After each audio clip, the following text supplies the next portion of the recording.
So hey guys, welcome. I hope you all doing well. स्वागत है आपका मेरे ब्लॉग्स में। मैं मनोज यादव। धर्मेंद्र प्रधान जी ने तो इस्तीफा दे दिया है, लेकिन उसके जगह पे जो एजुकेशन मिनिस्टर आया है उसका नाम है प्रहलाद जोशी फ्रॉम आरएसएस, मनुवादी सोच।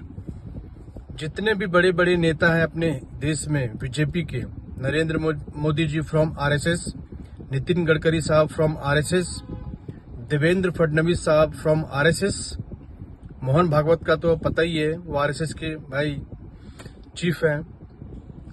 आरएसएस का आज तक कभी भी अपने ऑफिस के ऊपर तिरंगा नहीं लहराया है, कभी वंदे मातरम का नारा नहीं लगाया है, कभी देश की आजादी में भाग नहीं लिया है। ये चड्डीधारी लोग सिर्फ उनका एक ही काम है, हिंदू मुस्लिम करना, गंदगी फैलाना, देश को कैसे लूटना, बर्बाद करना, बस इतना ही काम है उनको। वो कभी नहीं चाहेंगे कि भाई देश हमारा तरक्की करे, एजुकेशन के मामले में ऊपर जाए, लोग तरक्की करे। उनका सोच इतना है कि लोग आपस में लड़ता रहे, बस हम मलाई खाते रहे, अपना काम बनता, भाड़ में जाए जनता। उनको देश से कुछ लेना देना नहीं है। और ये जो आरएसएस का जो आरएसएस जो बनाया है वो अंग्रेजों ने बनाया था।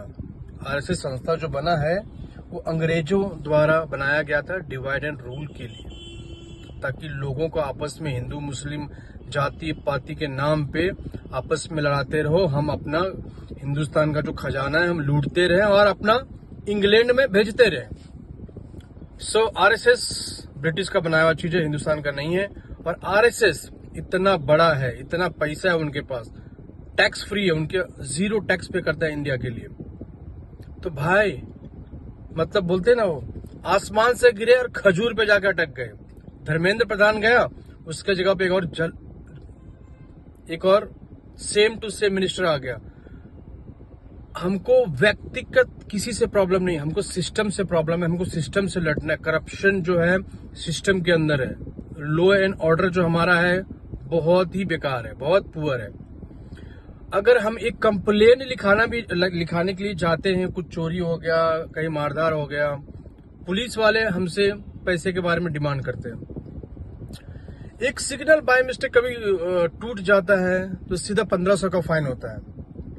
और वही रोड के वजह से, बड़े बड़े खड्डे रोड में, उसके वजह से एक्सीडेंट होता है, उसका कोई हर्जाना नहीं भरता है, ना कोई उसका डैमेज का कोई गवर्नमेंट हमको कुछ देता है।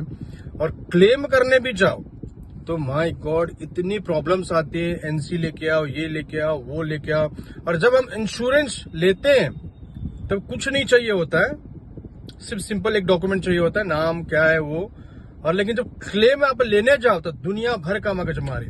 मतलब क्लेम लेते लेते 1 महीना बीत जाता है, तब तक आपकी जो गाड़ी है, जो भी है, मतलब गाड़ी मोटरसाइकिल, 1 महीना मतलब वेट करना पड़ेगा आपको, इमीडिएटली नहीं होता है। तो ये है हमारा सिस्टम। सिस्टम को बदलना है तो ये सरकार को बदलना पड़ेगा।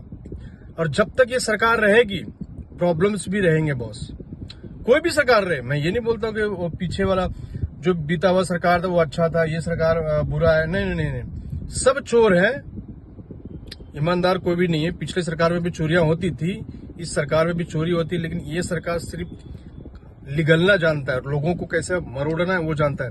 पिछली सरकार में थोड़ी लॉ एंड ऑर्डर अच्छी थी, फिर चोरियां होती थी, घपले होते थे, लेकिन चोरी करके दादा, मतलब एक तो चोरी ऊपर से सीना चोरी नहीं करते थे।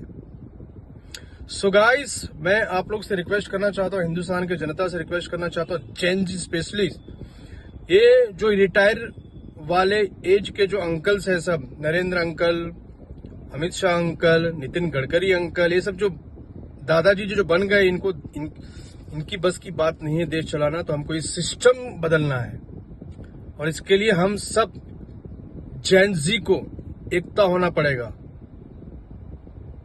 तब कुछ देश सुधर सकता है। नहीं तो भाई ऐसे ये मिनिस्टर को चेंज कर दिया, वो मिनिस्टर को लेकर आया, तो ऐसा देश सुधरने वाला नहीं है। सो गाइस, आप क्या सोचते हैं तो प्लीज कमेंट करके बताना।